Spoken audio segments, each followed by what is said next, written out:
can you read this? There's no pictures. Well, some people use their imagination. Belle, it's about time you got your head out of those books. Hello everyone and welcome to Action RPG. I'm your host Aaron, and for today's video we're headed to the world of Last Epoch once again. And what do I have for you today? The patch notes 1.0 echoes from the Void update that is dropping very soon. Now let me just be clear. Yesterday on my Twitch channel, Aaron Action RPG, for 4 straight hours, I read these patch notes, and we skipped over the stuff we already know about, and we were reading for 4 hours.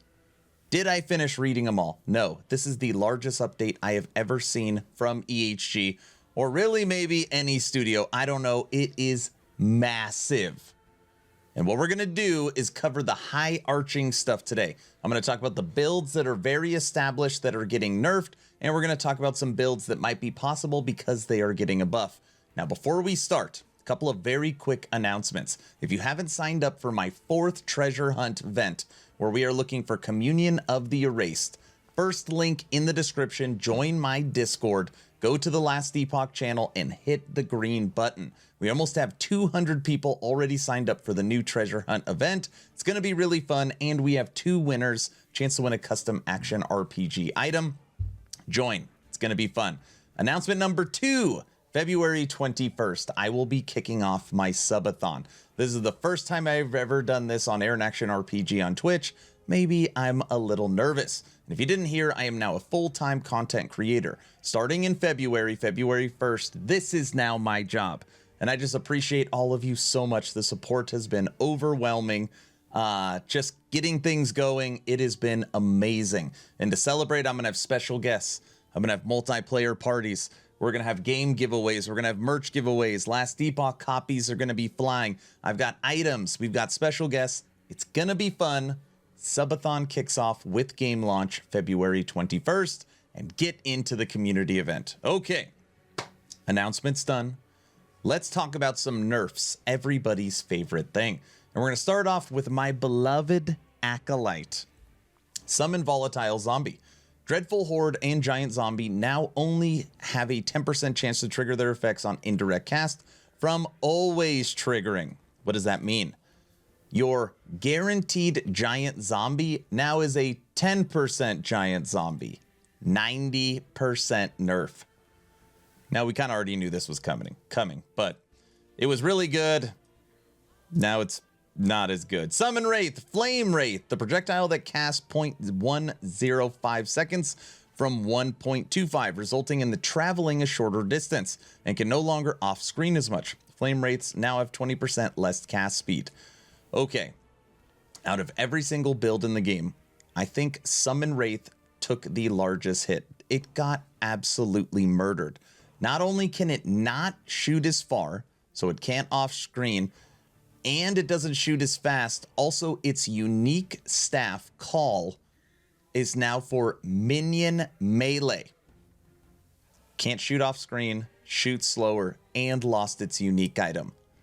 Now, Flame Wraiths are obviously awesome, but we just got to see just how bad this is. But it's a big one. It's a big one. Moving over to Mage, Frostclaw. Veil now grants 1 ward on cast per 40 freeze rate multiplier from 20. Frostclaw is going to give you half as much ward as it used to. Frost Wall, this one is big. This one is big. The prepared wards node on the Frost Wall tree no longer causes 250% of flame wards mana to be consumed, but now gives Frost Wall a 12-second cooldown, which is shared with Flame Ward. Murdered that combination. This one feels bad. 12 seconds is huge. They could have made it 6 seconds, maybe 8 seconds. 12 seconds is super long to wait. That one is definitely going to hurt. On top of that, if you scroll down, Hydra also got hit. Deals 25% less damage, increased mana cost from 60 to 55, or 260 from 55, and change max targeting range from 13 to 15. Also, they nerfed the unique for Hydra as well. Moving over to Rogue, Shadow Daggers now has 68 base damage from 90 and 340% added effectiveness from 450. Now, I think that they mentioned this is about a 24% nerf to Shadow Daggers. It's definitely going to bring it in line, but it'll likely still be the best. And that's what EHG likes to do. If you've got a build is here and the rest of the builds are there, they'll try to like, it's still the best. It's just not the best by a huge margin. So Shadow Daggers definitely got reeled in. Moving over to Summon Wolf. And as you scroll down right here, as a result of these 3 changes, wolves deal 10% more melee damage than they did in 092, while squirrels deal 38% less melee damage than they did in 092. Just like with Shadow Daggers, they have reeled in squirrels.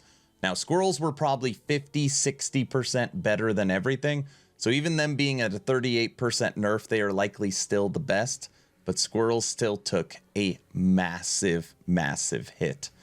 And last on here is Vengeance. Dark Duelist is now 4% more global damage while preparing from 20%. So the global damage on Vengeance got reeled in and absolutely gutted. Squirrels, big nerf. Shadow Daggers, large nerf. Hydra nerf. Frost Wall with Flame Ward nerf. And Frost Claw, Ward nerf, and then Zombies and Wraiths. Those are the... Now, obviously, there's a lot more nerfs. I was trying to focus on the big ones, and those were the ones that really stood out to me. Now let's flip the coin and talk about buffs. Now, there are a lot of buffs with these patch notes, but again, I'm only going to cover the big ones for 1.0, starting with Acolyte and Summon Skeleton. Now, historically, Summon Skeleton has been great early game, and then it sucks and it falls off late game, so you can't keep them alive. And I believe that'll likely still be the case, but they definitely got a massive buff for 1.0. So we're going to read through some Summon Skeleton. Marrowtap now also grants physical resistance. Dread now grants 40% more health. Unbound Necromancy, this is a big one, now grants 1% base crit instead of just 20% increased. Multi-Shot now also grants 8% more bow damage per point to skeletons. It's very interesting. And then we're going to move on to Skeleton Rogues, which just got a massive overhaul. Skeleton Rogue Shift can be used 25% further away. Skeleton Rogue Shift puts them closer to the target. Skeleton Rogue's Acid Flask now deals 30 base damage from 20 and 150% added effectiveness. Skeleton Rogue's Acid Flask cast time is reduced by 33. Skeleton Rogue Shurikens now deal 30 base damage from 16 and have 150% added damage effectiveness. These are all buffs. Skeleton Rogue Shurikens now have a 20-degree angle between projectiles from 15. And the big one, Summon Skeleton Rogue's melee attack changed to be a double hit, matching their animation. This means they get two hits off the same time when they normally got one previously. Skeleton Rogues are going to be very interesting for 1.0. Now we are going to move over to the Mage, and Meteor got a buff. Now, I was making a joke when we were reading the patch notes on Air and Action RPG on Twitch. I was like, Judd loves Meteor. It's his favorite skill. That's why we got Dive Bomb for the Falconer, because it's basically a meteor. I bet you this is going to get a lot of buffs. Meteor got a lot of buffs. It honestly needed the buffs. Cycle of Fire causes you to gain 10 ward from casting Fireball from 8. Infernal Column increases mana cost by 15%. That is from 25, so it's going to cost less mana. Aftermath restores 16% mana from 15. So now it costs less mana and you're going to restore more. Force of Impact grants 50% increased stun chance from 40 and 25% increased stun duration from 20. Shattered Star grants 50% chance for Shrapnel from 34, and you can have 2 points allocated from 3. Rapid Breakup grants 40% increased shrapnel speed and range from 30. Full buff, everything was a buff for Meteor. Now, another one that was interesting was Rune Bolt for the Mage. And really, it got a 4% damage boost across Fire, Lightning, and Cold. And then right here, increased responsiveness, and Rune Bolt now has 20% more cast speed. So one thing about Rune Bolt is it's kind of clunky. That's how I use the term in its animation. So now if it's a little more smooth and it shoots faster and gets a little more damage, Rune Bolt is also going to be interesting. And we are moving on to Primalist. Now, Fury Leap got a little bit of a buff. in that Rejuvenating Storms has been reworked, okay? Rejuvenating Storms no longer gives lightning penetration. Instead, it gives added spell damage per two attunement while leaping. So this will be interesting. That needs to be tested out, especially if you're in an attunement build. But kind of more importantly is right here. Fury Leap has a slightly lower delay before jumping, reduced from 0.2 seconds to 0.1 seconds. This should help make it feel more responsive in combination with new animations. So Fury Leap has new animations and is going to be a lot more responsive. A lot of people don't know, Fury Leap, you could actually jump over obstacles. Sometimes you could jump over walls. It's going to be a fun movement skill. Also on Primalist, noteworthy, is Summon Scorpion. Its tail attack has a 200% chance to poison on hit from 100, so got 100% buff with 200% increased duration from 100, so again 100% buff. The tail attack now has 40 base damage and 200 added effectiveness from 28 and 100. So tail attack for Scorpion, massive buff for the Primalist. Now we're going to talk about rogue skills, starting with Acid Flask. The hit portion of the skill now has 100% added damage effectiveness from 60. Poison pools have been reworked where now they're limited to 4. Acid Flask's concoction grants 25% poison chance from 15, and you can now put 4 points into it from 3, so you can get it up to 100% poison chance. And this is interesting. Acid Flask has a new node called Alchemist's Gift that turns it into a trap. I wonder why they added that. On Rogue, Ballista got the most love, and it needed it, and I love Ballista because this is how I run my Falconer. Deals 50% more damage, has 20% increased attack speed, shared enhancement buff 25%, contamination shots 25%. Those are both 10% increases. This is crazy. Its turn speed now scales with increased minion attack speed, making it feel better in combat.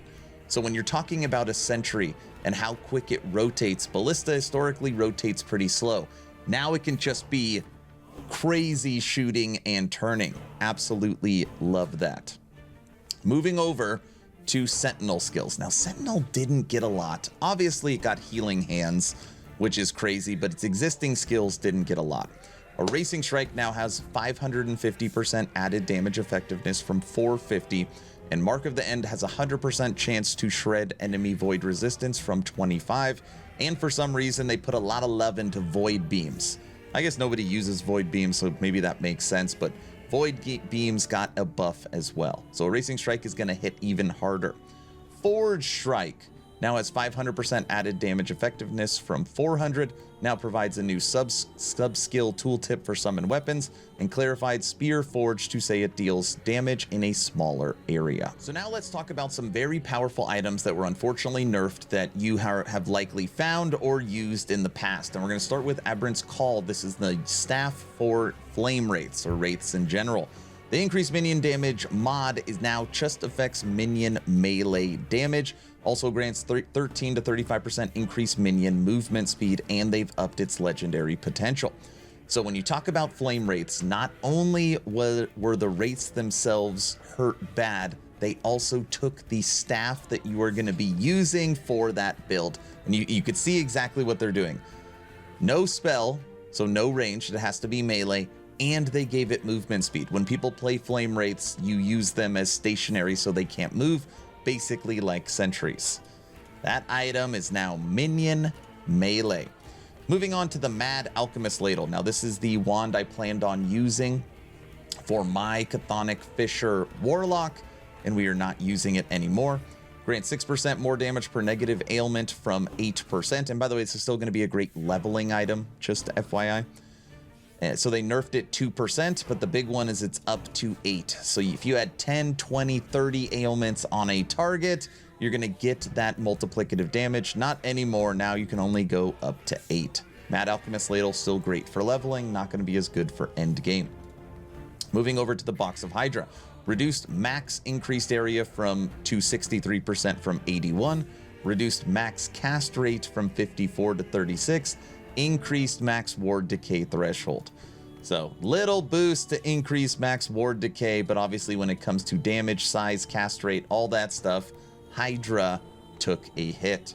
Last but not least, Twisted Heart. This is the relic that drops from the Emperor of Corpses, and both current life and ward conversion mods now give 5 to 8% from 10 to 13. So Twisted Heart is almost a must-take on most spell casters, and it got nerfed as well. All right, everyone, that's the video. And remember, again, we didn't even touch 1% of the patch notes. It's so much information, but the high-arching stuff you now know about. 2 announcements. Remember, tomorrow we kick off the Subathon on Twitch. It's going to be a really fun event. Giveaways, merch giveaways, special guests, multiplayer parties, Exploring 1.0. It's going to be a lot going on. Aaron Action RPG on Twitch. And don't forget to get into the 4th community treasure hunt race. Join the Discord. Go to the Last Epoch chat. Hit that green button. It's going to be 2 winners, and we're going to be looking for a Communion of the Graved Weaver's Will belt with a tier 7 hybrid health. I'm done. Hopefully you were entertained or at least learned something. Aaron, out.